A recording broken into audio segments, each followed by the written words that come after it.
so happens that I am always destined to speak in afternoons. And I find that there are three things that are very difficult to do. One is, it's very difficult to climb a wall which is inclined towards you. You can't climb a wall like that. It's very difficult to kiss somebody who is inclining away from you. Quite difficult. And third thing is to speak in the afternoon after such a powerful, enjoyable, innovative, packaged talk.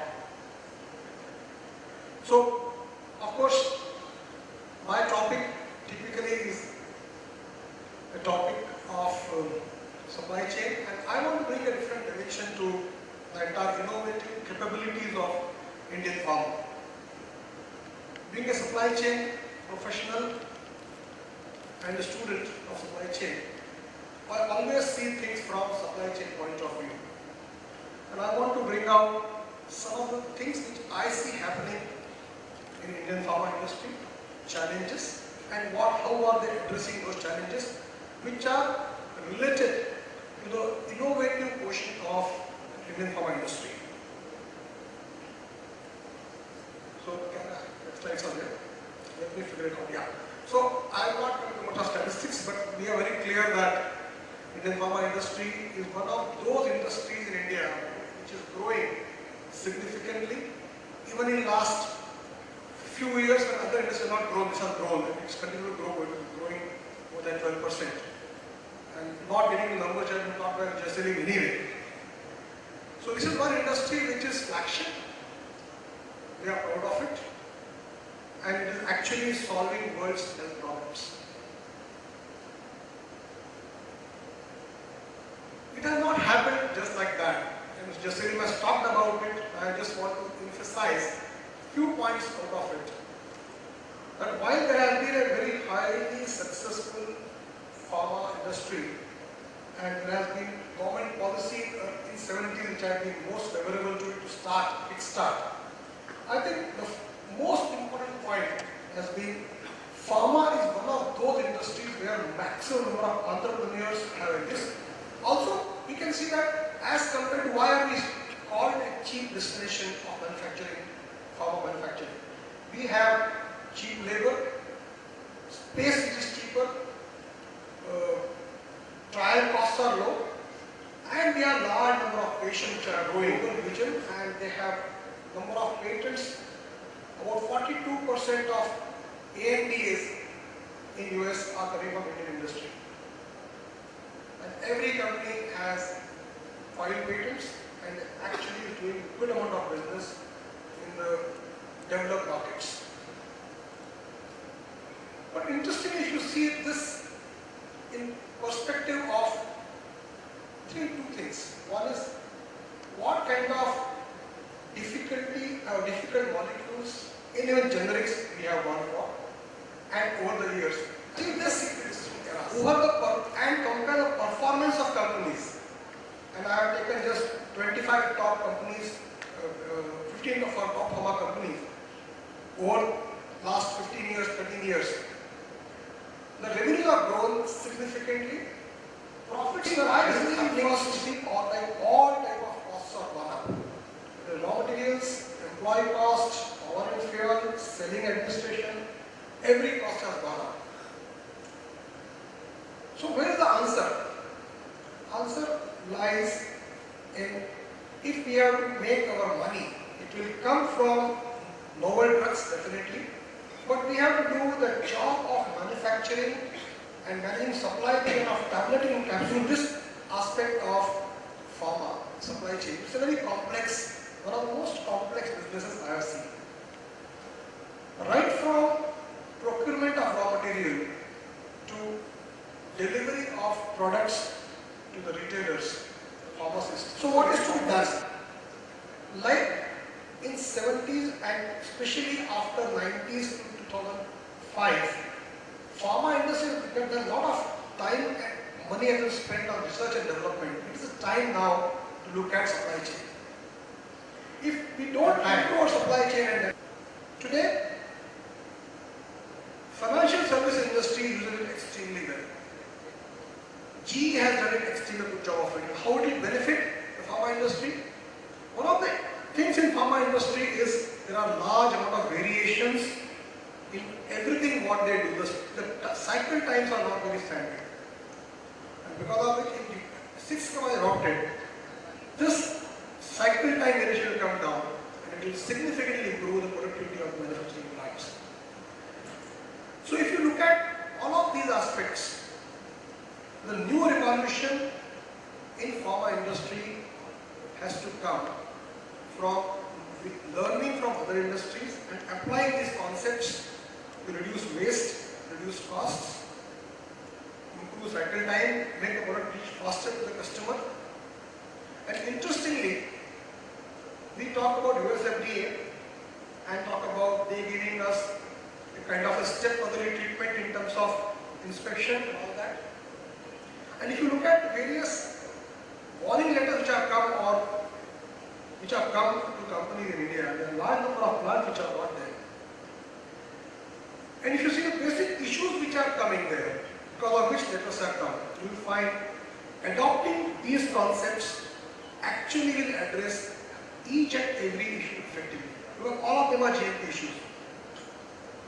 But actually GMP will improve significantly if these concepts are adopted.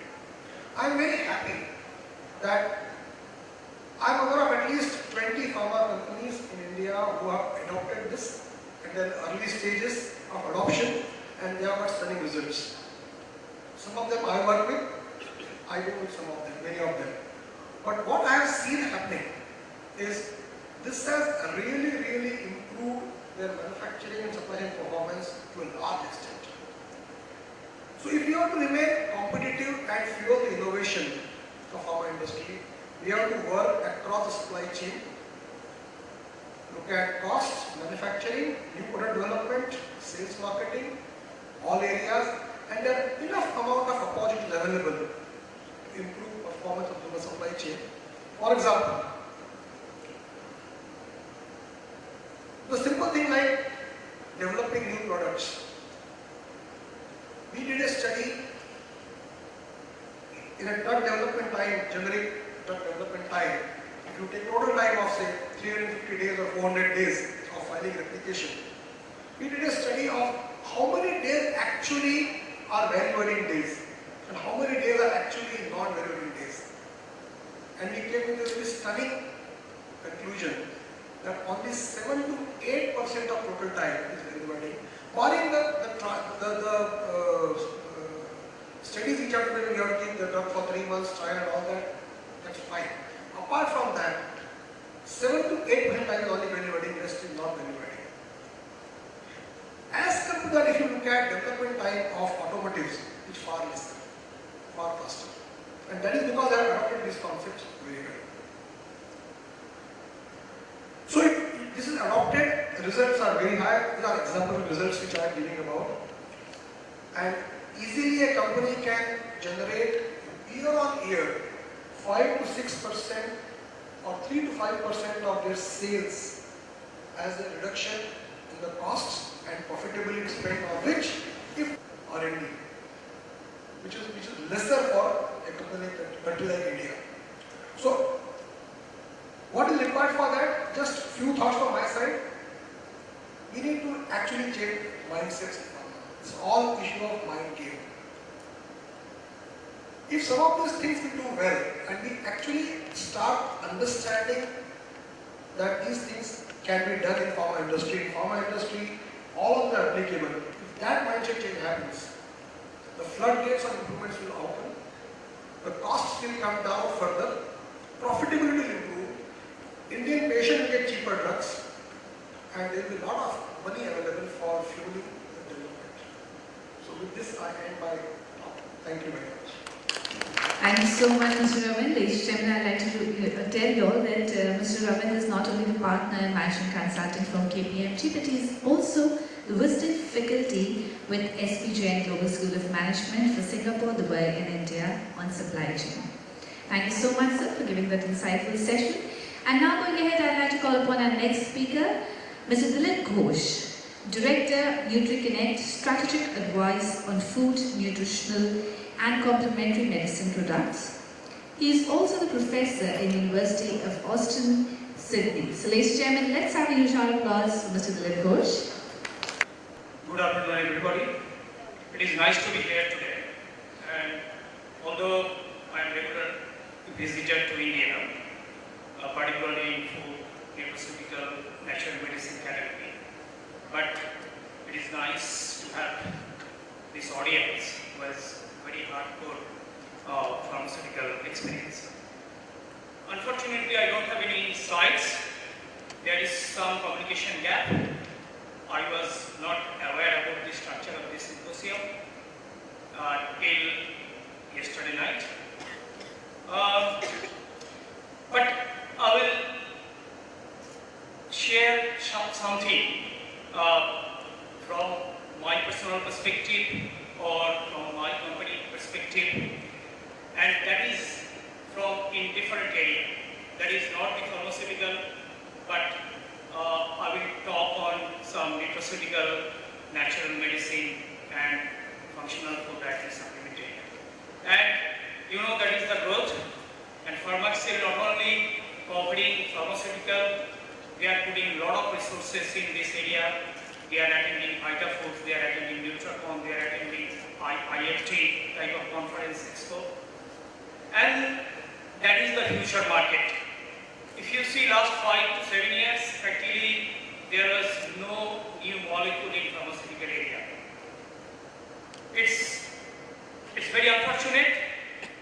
And if you see the total healthcare domain, that 5% for the pharmaceutical when people are diseased or sick, but 95% market domain for these wellness and unhealthy who are in the borderline for these natural products. So it's a huge market. You all know this Indian contribution in pharmaceutical industry global, that is 2%, and that is exactly equal in nutraceutical. Indian contribution around 1.9 to 2%. The market is huge, 140 billion, and if you add botanicals, it will be more than 200 billion. And it is projected it will be 250 plus in 2000. So we are also challenging a lot of problem in India for our product, because when some product in the international market or parent market, if it is marketed as a medicine, you cannot market in India as a dietary supplement or nutraceutical. But for the medicine, they have completely different types of regulatory framework. So it's some sort of harmonization is required when we are going to global economic area. And I think some sort of pharmacovigilance type of framework we need to introduce in India in nutraceutical and natural medicine. But in all developed countries, they have that system, the adverse reaction. We all know that diet-related problem and that natural means it's not safe. So natural can be worse in some cases. So we need to address these things also. So thank you very much. I think my time is over. Thank you so much, sir, for enlightening us on NutriConnect. I request the speakers for the session to kindly come up on the dais for the question and answer round. I'm sure my audience here would be having a lot of questions in their mind regarding innovations, since it is a hot topic in the pharmaceutical industry. So, your questions are invited. Analyze the situation to understand, then only we can come to a conclusion. Simply we cannot say, because of these findings, this is not good, these findings, this is not good. What Dr. Dinesh said, so until otherwise scientific analysis is not properly made, our conclusions and judgments are always wrong. So with this small introduction, now anybody, you see from the spectators, the audience, if they have any doubts or any questions, it's a better opportunity to interact with the highly experienced and knowledgeable persons in front of us.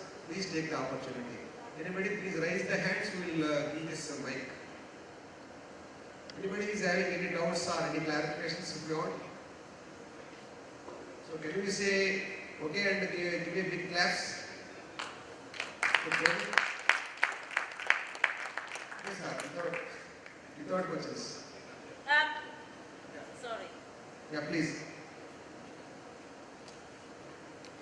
Please tell your name and. Thank you very much. Right. My name is Gertrude Mutire. I am from Lesotho. I'm currently working at the National University of Lesotho and I teach industrial pharmacy, part of which involves drug discovery.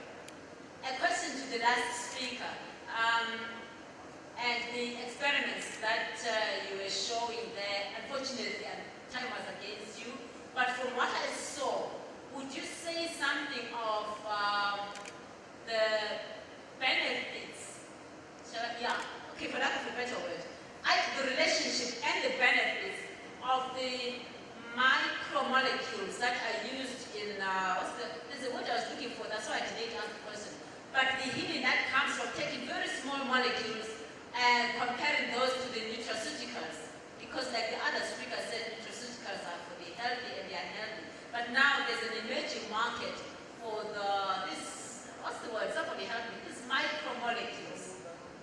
There's another word. There's another professional word. But can you tell us something of the benefits and the relationships? Thank you very much. Thank you. Good question, madam. But with reference to your nano medicine, you are asking me exactly. Yeah. Safety of the nano medicine. Yeah. The problem of nano medicine is that it is 1 into 1000 millimeters. Exactly. Once it is 1 into 1000 millimeters, it can cross to any barrier. It can cross to brain, it can cross to any placenta, or it can cross to any place. Now the issue is that under debate by even US FDA and every part of the world is that whether we can explain or we can extend the same regulatory guidelines for that. It is not correct because a long-run studies have shown that it has actually made lot of impairment in the brain tissues and a late impairment in the renal tissues. So they are trying to take out some biomarkers.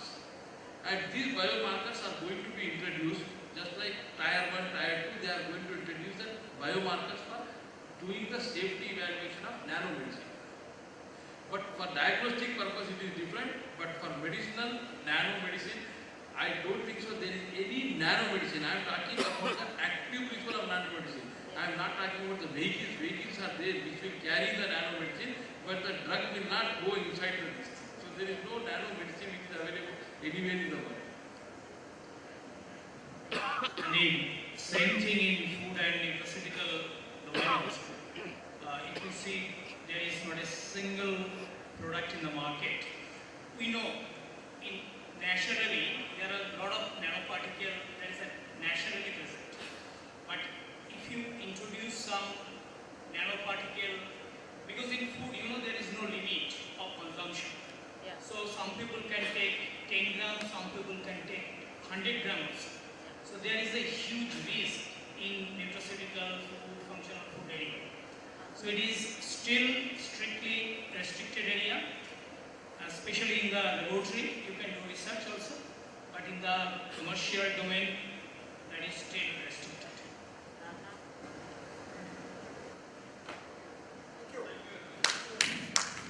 Thank you.